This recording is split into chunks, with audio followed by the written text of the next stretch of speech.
इन presenting kingdom. इस कहानी की शुरुआत में शिन नाम के एक बच्चे को दिखाया जाता है जो वॉर की वजह से अनाथ हो गया है।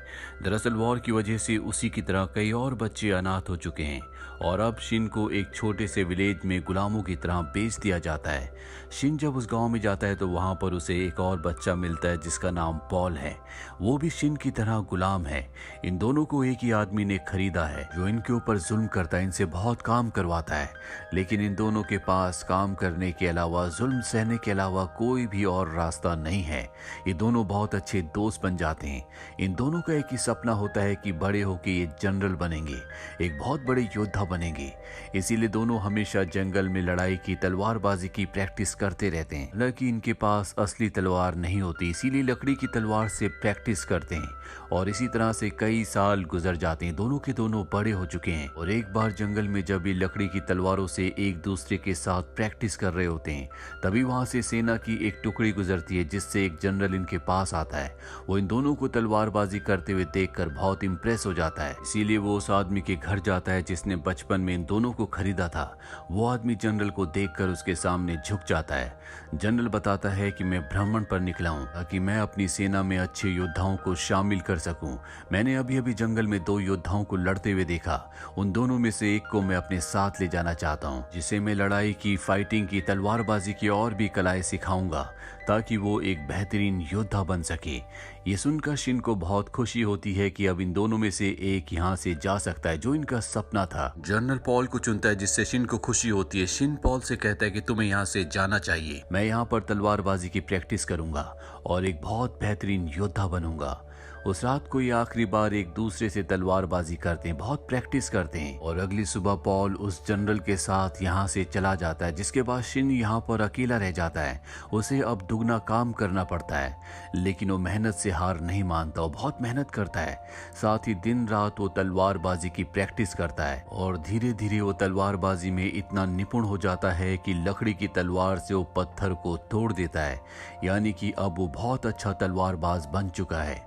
एक रात को जब वो सो रहा होता है तभी उसका दोस्त पॉल उसके पास आता है, जो बहुत बुरी तरह से जख्मी होता है। वो अपनी जिंदगी की आखिरी सांसें ले रहा है। वो बताता है कि हमारे राजा को उनका भाई मारना चाहता था और जब उसने राजा को मारने के लिए अपने लोगों को भेजा तो उन लोगों ने मुझे राजा समझ लिया और मेरे ऊपर हमला करके मुझे जख्मी कर दिया। मैं बहुत मुश्किल से यहाँ तक पहुँचा हूँ। इसके बाद वो अपने दोस्त शिन को एक नक्शा देता है और कहता है कि नक्शा तुम्हें एक गांव तक ले जाएगा जहां पर तुम्हें सेना की एक टुकड़ी मिलेगी जो तुम्हें फाइटिंग की अलग अलग कलाएं सिखाएंगे। और इसके बाद पॉल की मृत्यु हो जाती है। अपने दोस्त की मृत्यु से शिन पूरी तरह से टूट जाता है क्योंकि इस दुनिया में उसके अलावा उसका कोई भी नहीं था और अब वो उन लोगों से बदला लेना चाहता है जिसने पॉल को मारा है। इसीलिए वो नक्शे के हिसाब से उस तरफ बढ़ चलता है जहां पर उसे पहुंचना है। रास्ते में उसे कुछ लुटेरे मिलते हैं जो उसे लूटना चाहते हैं, लेकिन शिन ने बिना गुरु के तलवारबाजी की लगातार कई सालों तक प्रैक्टिस करते करते अपने आप को इतना निपुण बना लिया है कि उसके सामने कोई भी अच्छे से अच्छा योद्धा नहीं टिक सकता। इसीलिए एक एक करके वो यहाँ पर सभी लुटेरों को मारकर भागता हुआ उस जगह पहुंच जाता है जहां पर उसे पहुंचना था। वहां पर उसे घर दिखता है और जब वो उसका दरवाजा खोलता है तो सामने एक आदमी बैठा होता है, जिसे देखकर वो पूरी तरह से हैरान हो जाता है क्योंकि इस आदमी की शक्ल उसके दोस्त पॉल से हूबहू मिलती है। दरअसल ये किंग होते हैं जो शिन को बताते हैं कि तुम्हारे दोस्त पॉल की शक्ल हूबहू मुझसे मिलती थी, इसीलिए मेरे जनरल उसे खरीद कर लाए क्योंकि कुछ लोग मेरे खिलाफ साजिश कर रहे थे जिसमें मेरा भाई भी था और मुझे कोई नुकसान ना पहुंचे, इसीलिए तुम्हारे दोस्त को कई बार मेरी जगह वहां पर रखा जाता था और वो लोग जो मुझे मारने के लिए आए थे उन्होंने तुम्हारे दोस्त पॉल को किंग समझा और उस पर हमला करके उसे घायल कर दिया। ये सुनकर शिन को बहुत गुस्सा आता है और अब उसे पूरा का पूरा खेल समझ में आ जाता है कि क्यों जनरल उसके दोस्त को खरीद कर वापस यहाँ से राजमहल में ले गया था और क्यों उसके दोस्त की मृत्यु हुई। वो अपने दोस्त की मृत्यु का कारण राजा को समझता है क्योंकि राजा ने अगर पॉल को अपना हमशक्ल बनाकर पेश ना किया होता तो पॉल की कभी मृत्यु ना होती। वहीं दूसरी तरफ हमें राजा के भाई के लोगों को दिखाया जाता है जो उस जगह पहुंच जाते हैं जहां पर पॉल ने और शिन ने पूरा बचपन बिताया था। वहां पहुंचने के बाद उन्हें पॉल की डेड बॉडी मिल जाती है। उन्हें पता चल जाता है कि जिस आदमी को उन्होंने मारा था वो राजा नहीं बल्कि उनका हमशक्ल था। वहीं जहां पर शिन राजा के साथ होता है वहां पर वो कातिल पहुंच जाता है जिसने पॉल को मारा है। वो यहाँ पर राजा को मारना चाहता है। वो शिन से कहता है कि इस राजा की वजह से तुम्हारे दोस्त की मृत्यु हुई है, तुम्हें अपने दोस्त की मृत्यु का बदला लेना है तो तुम्हें राजा को मार देना चाहिए। लेकिन शिन उसकी बातें नहीं सुनता और अपनी तलवार से उस कातिल के ऊपर हमला कर देता है। लेकिन ये कातिल बहुत ही अच्छा तलवारबाज होता है और अब शिन के बीच में और कातिल के बीच में घमासान तलवारबाजी होती है। लेकिन शिन अपने अभ्यास से बहुत अच्छा तलवारबाज बन चुका है, इसीलिए वो उस कातिल को मार देता है। उसकी तलवारबाजी से राजा भी उससे इम्प्रेस हो जाता है और शिन अब भी किंग को माफ नहीं करता क्योंकि उसे लगता है कि उसके दोस्त की मौत की वजह सिर्फ और सिर्फ किंग है। किंग शिन को बताता है कि तुम्हारे दोस्त ने अपनी कुर्बानी दी है क्योंकि वो अच्छी तरह से जानता था कि मेरा जिंदा रहना बहुत जरूरी है। मेरा भाई बहुत ही निर्दयी है, अगर उसने हमेशा के लिए राज किया तो वो पूरी प्रजा पर बहुत अत्याचार करेगा। इसीलिए मैं दोबारा से अपने राज्य को हासिल करना चाहता हूँ जिसके लिए मुझे तुम्हारी मदद की जरूरत है। मैं अपनी एक आर्मी तैयार करना चाहता हूँ ताकि मैं अपने भाई के ऊपर हमला करके उसे मारकर अपने राज्य को दोबारा से हासिल कर लूँ और इस तरह से तुम्हारे दोस्त की मौत का बदला भी ले सकते हैं। वहीं किंग के भाई को राजमहल में दिखाया जाता है जिसने उसके राज्य को हथिया तो लिया है लेकिन अब भी किंग के जिंदा होने से वो बहुत ज्यादा परेशान होता है।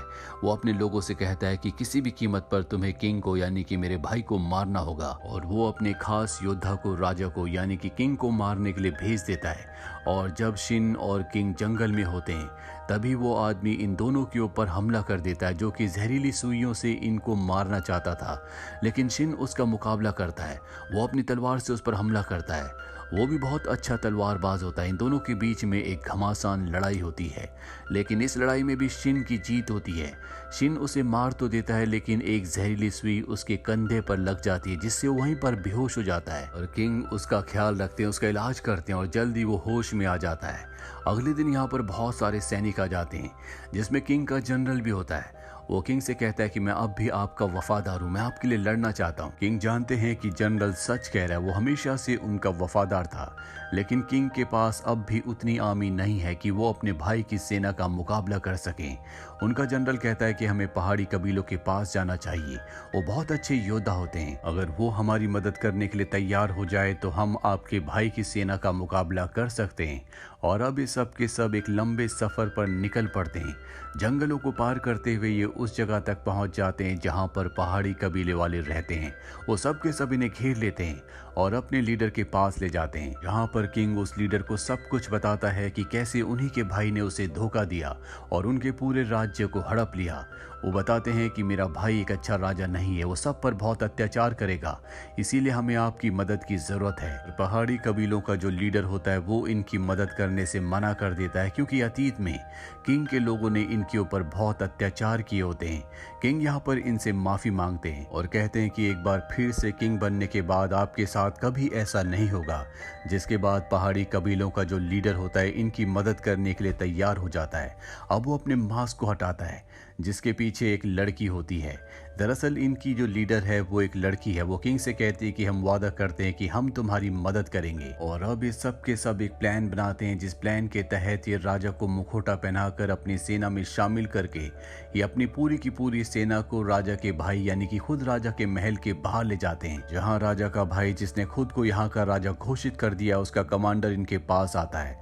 यहाँ पर जो पहाड़ी सेना की लीडर होती है वो कमांडर से कहती है कि हम भी तुम्हारी सेना में शामिल होना चाहते हैं ताकि हम भी राजा के लिए सर्व कर सकें। ये सुनकर किंग के भाई को बहुत खुशी होती है और वो इन्हें अपनी सेना में शामिल करने के लिए मान जाते हैं। जिसके बाद इन्हें बड़े दरवाजे से राज्य की दीवारों के अंदर लाया जाता है। जिसके बाद ये सब के सब वहां की सेना पर हमला कर देते हैं। इसके बाद किंग के भाई की सेना और पहाड़ी कबीले की सेना के बीच में घमासान युद्ध होता है। लेकिन पहाड़ी कबीले के जो सैनिक होते हैं बहुत ज्यादा खतरनाक होते हैं, इसीलिए किंग के भाई की सेना पर पूरी तरह से हावी हो जाते हैं। वहीं शिन किंग और जनरल को दिखाया जाता है जो एक खुफिया रास्ते से महल के अंदर दाखिल हो जाते हैं। वहां पहुंचने के बाद ये सब के सब अलग हो जाते हैं। शिन कुछ लोगों के साथ उस तरफ बढ़ चलता है जहां पर किंग का भाई है। तभी इनके सामने एक बहुत खतरनाक मॉन्स्टर जैसा इंसान आ जाता है जो कि बहुत ही पावरफुल होता है। शिन उससे अकेला ही युद्ध लड़ता है और इस युद्ध में भी शिन की जीत होती है। वो उस मॉन्स्टर को मार देता है। यहाँ से आगे बढ़ने के बाद वो उस जगह पहुंच जाता है जहाँ पर किंग का भाई होता है, जो कि अपने तख्त पर बैठा होता है। उसके चेहरे पर बिल्कुल भी शिकन, डर नहीं होता। और तभी वो अपने सबसे खतरनाक योद्धा को बुलाता है और शिन से कहता है कि अगर तुम सच में एक योद्धा हो तो तुम मेरे इस योद्धा से लड़ो। जिसके बाद शिन उसके चैलेंज को एक्सेप्ट करके उस योद्धा से लड़ता है, जो कि बहुत अच्छा तलवारबाज होता है। लेकिन शिन ने बचपन से अपने दोस्त पॉल के साथ जंगल में सिर्फ तलवारबाजी की थी और अब वो बहुत ही बेहतरीन योद्धा है। इसीलिए वो किंग के भाई के योद्धा को हरा देता है, जो देखकर किंग के भाई के चेहरे पर डर उतर आता है।